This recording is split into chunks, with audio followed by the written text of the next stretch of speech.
salatu wa salamullah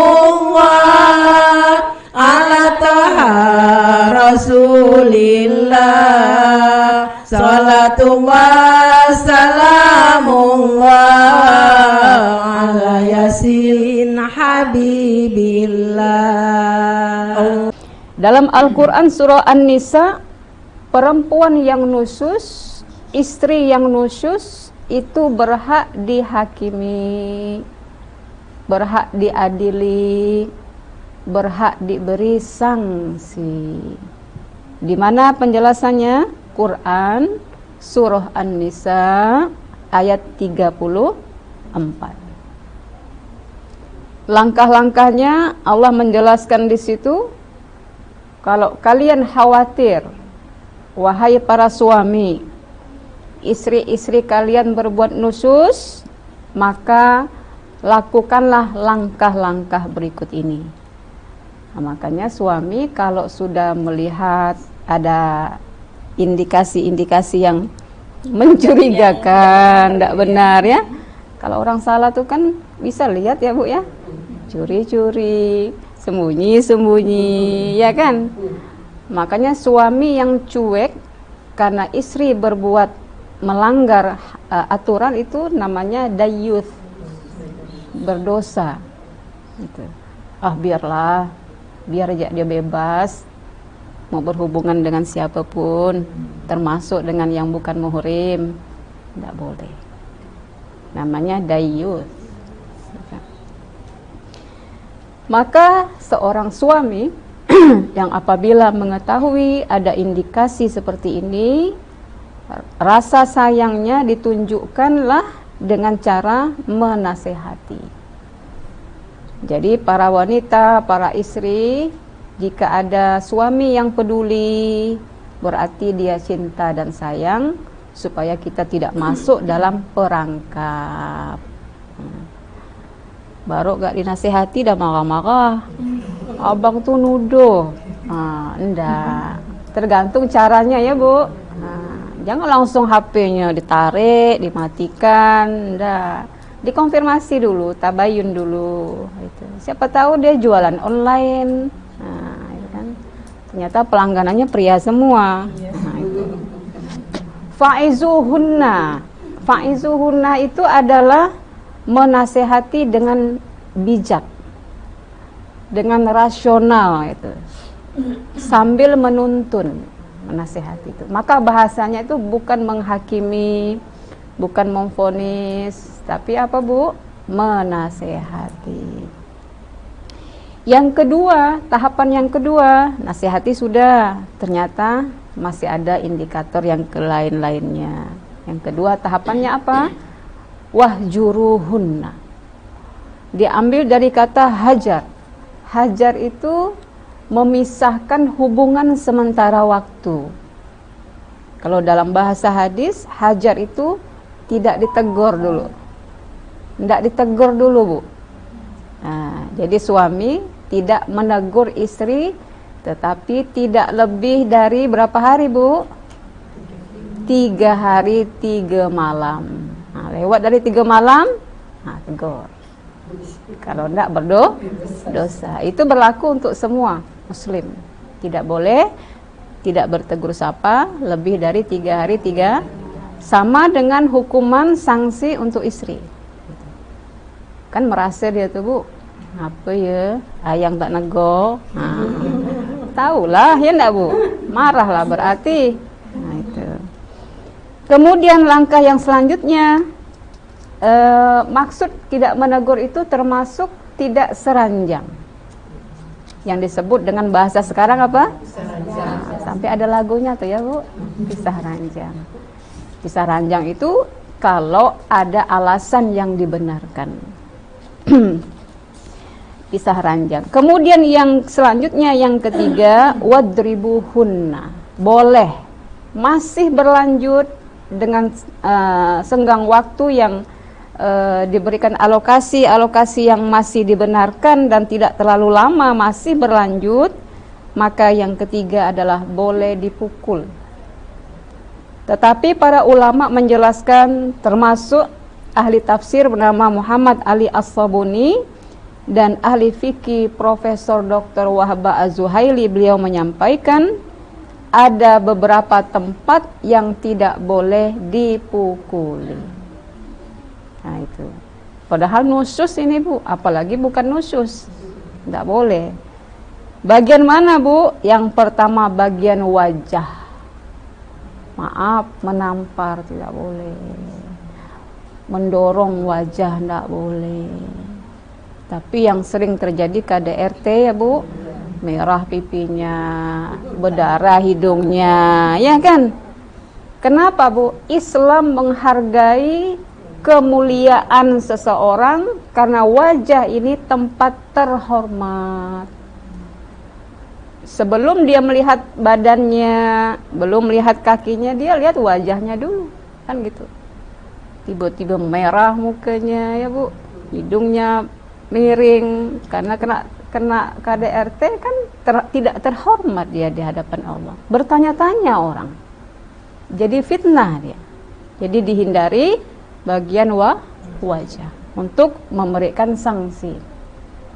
Yang kedua bagian perut dan area yang vital di sini. Perut ini vital karena di sini tempat istri itu memproduksi turunan. Nah, termasuklah di sini area pencernaan ya Bu.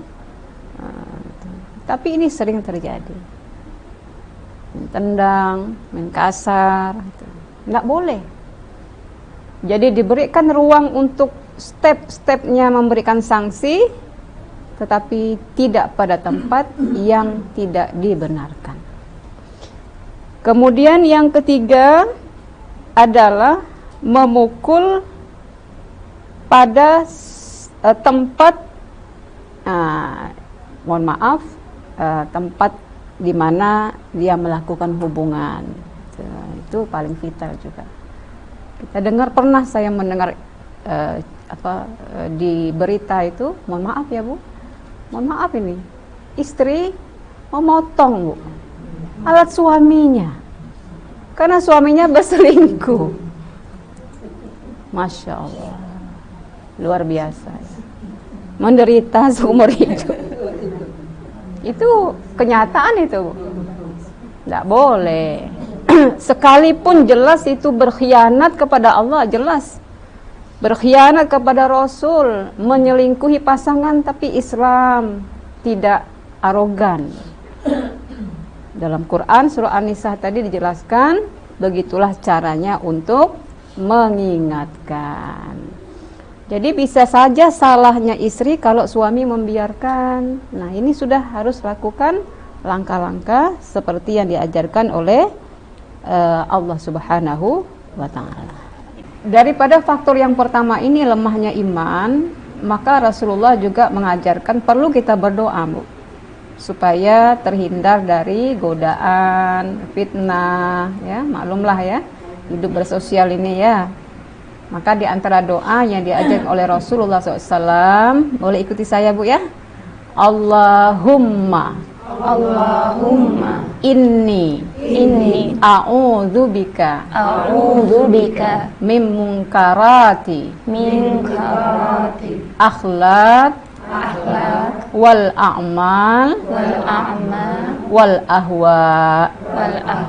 Ya, artinya ya Allah, saya berlindung kepada Engkau dari kejahatan perbuatan, berlindung kepada Engkau dari kejahatan akhlak, dan berlindung kepada Engkau dari kejahatan nafsu. Nah, itu dia. Allahumma inni a'udzubika min munkaratil akhlak wal a'mal wal ahwa. Nah, nanti habis ini kita catat ya Bu ya. Nah, ibu-ibu paling suka kalau doa-doa nih, zikir-zikir, selawat-selawat. Ini perlu dimasukkan dalam doa Bu. Baik diniatkan untuk kita, untuk anak-anak kita juga perlu, semua keluarga kita lah. Sebelum terjadi kita minta perlindungan kepada Allah. Kemudian saya merangkum juga penyebabnya. Para ulama menjelaskan bisa jadi seseorang itu punya gangguan di sebelumnya itu, di masa-masa lalunya itu. Ya, misalnya kurangnya perhatian. Jadi kurangnya perhatian di masa lalu itu terbawa sampai berkeluarga. Apa namanya, sindrom apa ya? Pokoknya begitulah ya. Ada masalah tekanan-tekanan psikologi gitu. Tekanan kejiwaan sehingga ada peluang yang dia bisa masuk, maka terbongkarlah lagi ingatan-ingatan itu. Bahkan ini dijelaskan di beberapa artikel oleh para ahli psikologi dari barat, dari Eropa ya, yang memang di sana sumbernya ahli-ahli psikologi. Bisa jadi mereka memiliki trauma berat. Misalnya orang tua yang bisa ya Bu, atau mengkhianati orang tuanya langsung. Orang tuanya dilihat langsung pengkhianatan itu. Apakah itu salah? Kalau sudah kita jalannya begitu, berarti kita harus menterapi keluarga itu supaya tidak menjadi trauma itu. Kemudian yang ketiga, nah ini lemahnya pengawasan. Itu tadi Bu, suami yang dayus, anteng-anteng dia istrinya bonceng, tiap hari bonceng balik bonceng ya Bu. Nah, itu bukan bonceng ngojek ya, bukan. Bonceng yang ada maksudnya. Bukan Grab nanti. Bukan Enggak boleh pula ya. Nah, lalu ibu tak mau pesan pula online pesan nanti. Pula. Bukan ya ibu ya? Bukan. Nah, itu. Jadi melihat istri dengan gelagat-gelagat yang terus karena berbuat yang tidak baik itu tidak bisa kita pungkiri, pasti kelihatan ya Bu, tidak bisa ditutupi. Ya. Maka lemahnya pengawasan terutama dari suami.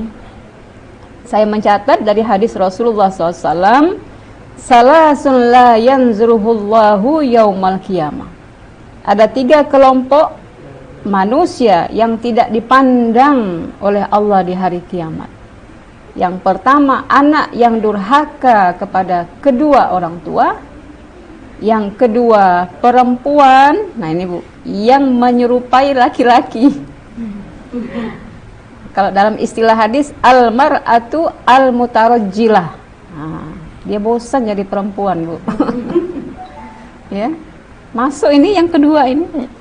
Yang ketiga, ad-dayyus, suami yang cuek ketika istrinya berbuat pengkhianatan, pelanggaran dalam hubungan pernikahan. Jadi tidak semuanya itu salah dari satu pihak, tapi juga dilihat daripada pihak-pihak yang lain. Termasuk lingkungan terdekat. Nah, itu. Kalau misalnya memungkinkan suaminya cuek, maka orang tua boleh mengingatkan Bu, tidak jadi masalah. Pamannya kan, kakaknya yang memang punya keinginan untuk menjadi baik. Kemudian yang lainnya adalah hukum. Nah, hukum juga perlu, hukum di negara, di tempat itu. Dan yang terakhir adalah orang yang mudah melakukan kejahatan, jadi berselingkuh yang dibarengi dengan perzinahan itu tidak mesti berhubungan langsung, tapi yang lain-lain mendahului perzinahan juga termasuk sesuatu yang keji. Maka orang yang mudah melakukan urusan-urusan perzinahan ini kata ulama, mereka itu memang tidak mikirkan urusan kematian. Nah, nantilah urusan mati.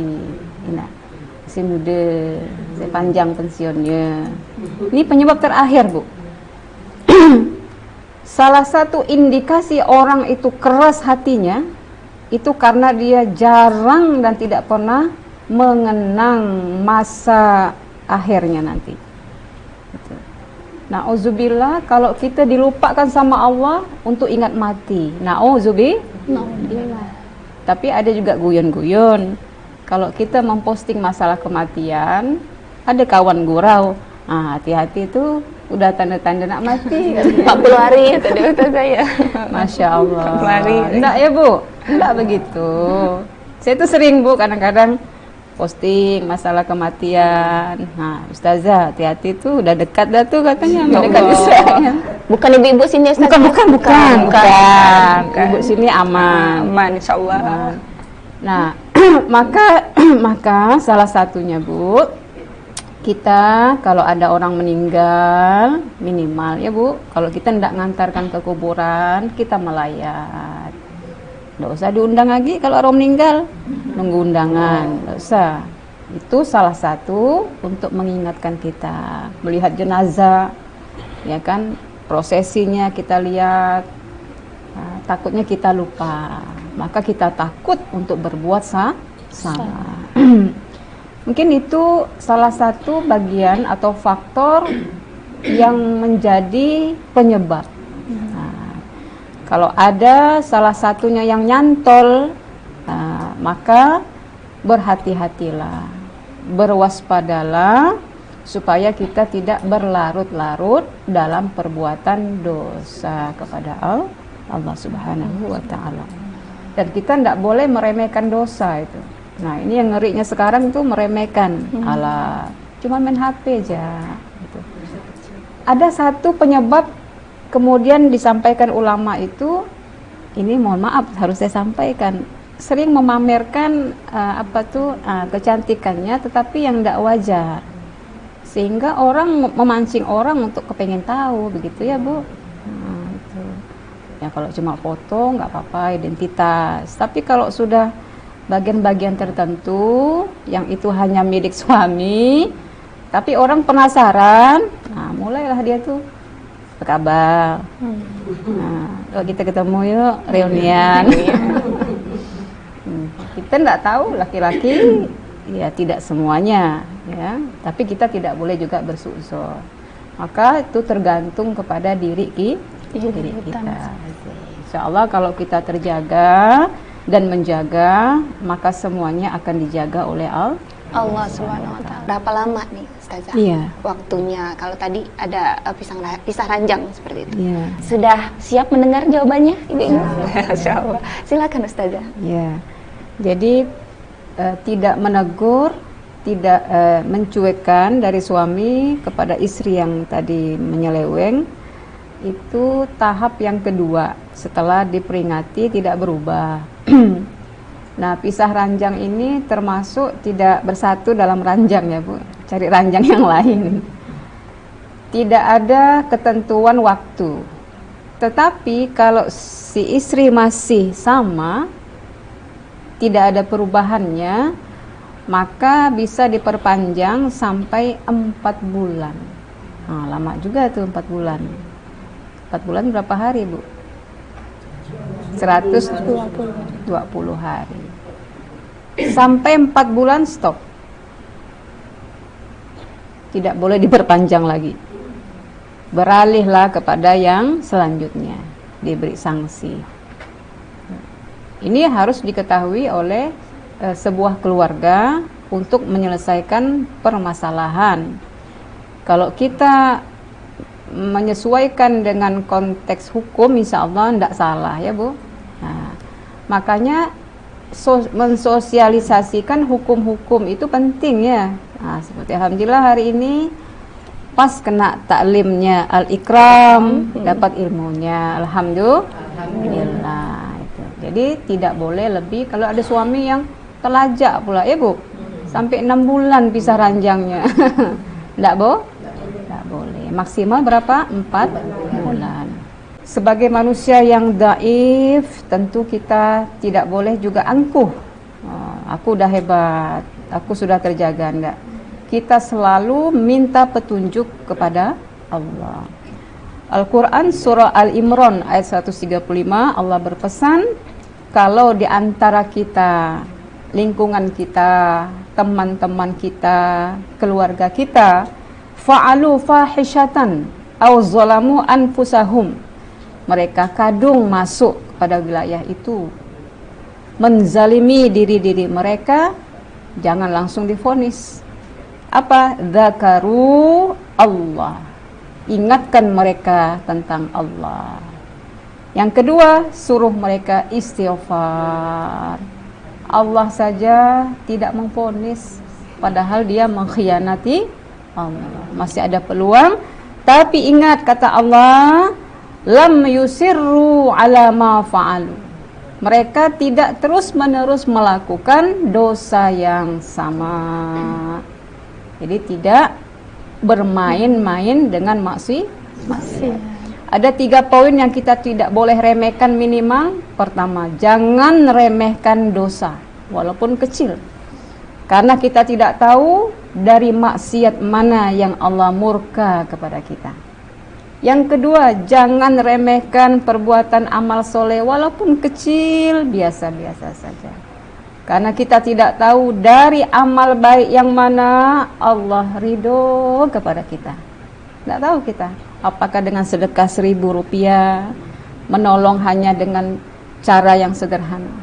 Yang terakhir, yang ketiga, jangan remehkan manusia manapun. Walaupun secara fisik biasa-biasa saja, jangan. Dengan orang hebat kita muliakan, dengan orang kecil kita remehkan, tidak boleh. Karena dia dekat kepada Allah. Apabila dia berdoa, Allah kabulkan. Kalau Allah kabulkan, binasalah kita. Na'udzubillah. Insyaallah. Ya Rasulullah, ya Habiballah, ya Rasulullah, ya Habiballah, Muhammad ibni Abdillah, Muhammad ibni Abdillah, Muhammad ibni Abdillah, Muhammad ibni Abdillah, Muhammad ala ya Rabbi suali ummatil ba'i, Muhammad ala ya Rabbi suali ummatil ba'i wasami kum minaz zambi wa rafar huzunuballah wasami kum minaz zambi wa rafar huzunuballah. Ya Rasulullah, ya Habiballah, ya Rasulullah, ya Habiballah, Muhammad ibni Abdillah, Muhammad ibni Abdillah, Muhammad ibni Abdillah, Muhammad ibni Abdillah. Allahumma salli wa sallim wa barik alaihi. Wassalamualaikum warahmatullahi wabarakatuh. Waalaikumsalam.